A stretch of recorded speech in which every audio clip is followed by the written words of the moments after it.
Brooksaw Antiques here. Today we have this 1923 Oliver No.11 antique typewriter. I'll show you how to use the functions and make sure they all work. This one was in pretty bad shape when I found it, but I was able to get everything cleaned up and running. It still has a lot of rust, but everything works. First thing we're going to do is set the margins.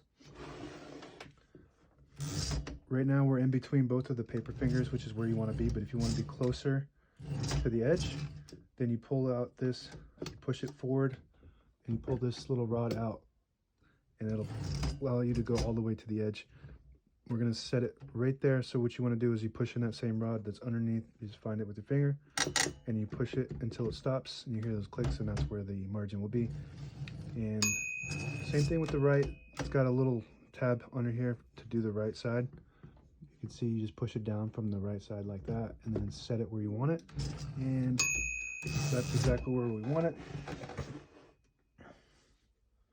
We're going to move the left one a little bit further out so we get closer to that paper finger, and you got to make sure that both the paper fingers are lined up properly, or else the paper won't feed right. And you can just move them side to side. They're pretty free and loose. And I was able to load that paper easy because they're set right. Now we're going to do all the keys.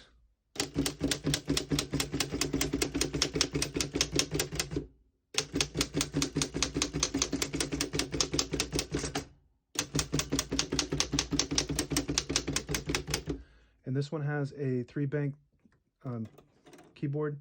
So you have a figure and a cap shift. So if you want capital letters, you just hit the cap button. If you want numbers and symbols, you hit the fig button. And this is your locking mechanism. So you can lock either one of them by pushing it down and just setting it. And there's one on this side too. Same exact thing on this side. And we're going to finish typing some of these. Once you hear the bell, you're at the end of the margin. You hit this knob and it'll get you back to the beginning and skip 1, 2, or 3. That knob will automatically move it so you're on the next line. Right now we have it on single, but if you want double, this little knob right here, you just pull it out and then you can move the spacing. The further down you go, the more spaces. I think it goes up to 3, maybe even 4.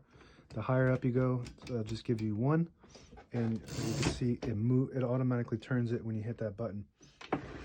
And I was able to type all the letters, and they look pretty good. Very old typewriter. Do a little close up.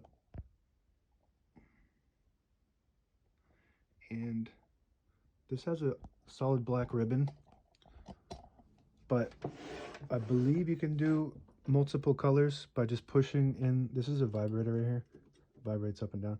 There's a little button, and you push it down and kind of move that. The further down you go, the more you'll hit the top portion of the ribbon, and the further up you go, you hit the bottom portion of the ribbon. And if you're not getting good print, if you have a solid black ribbon and you're not getting good print, just mess with that, and it'll help with the print depending on where it's set. I got a backspace on the right side here. That works good. Tab functions on the top left here, and to set the tabs, just kind of like the right margin, there's these 2 little tabs right here, and you just kind of push it down, and you can move it to the left easy with one hand, and you tilt it like that, and you can, sometimes you might need 2 hands, or just your left, and you can just push it all the way in. There's 2 of them, so I have them both set, and now we're going to hit that tab button. Just like that, and it stops. That's 1. There's a lot of drag on this one. It just needs a little bit of oil. There it goes. Just need to hit that tab button correct. Take some practice, but it works. And this is your right margin release and your left margin release. When you get to the end of the margin, it'll stop at that. And if you hit the right one, it'll allow you to get past it. And you could take off the entire carriage by doing that. But you don't really want to do that unless you know what you're doing, because it's tied to the drawband that pulls it, and you have to reset that drawband if you take the carriage off. And this is your left margin. So at the beginning were set right in between the paper finger, and you hit the left margin to allow you to get to the end. That works good. This is your carriage release on the right side. You just push that in with your finger and you can control the carriage freely.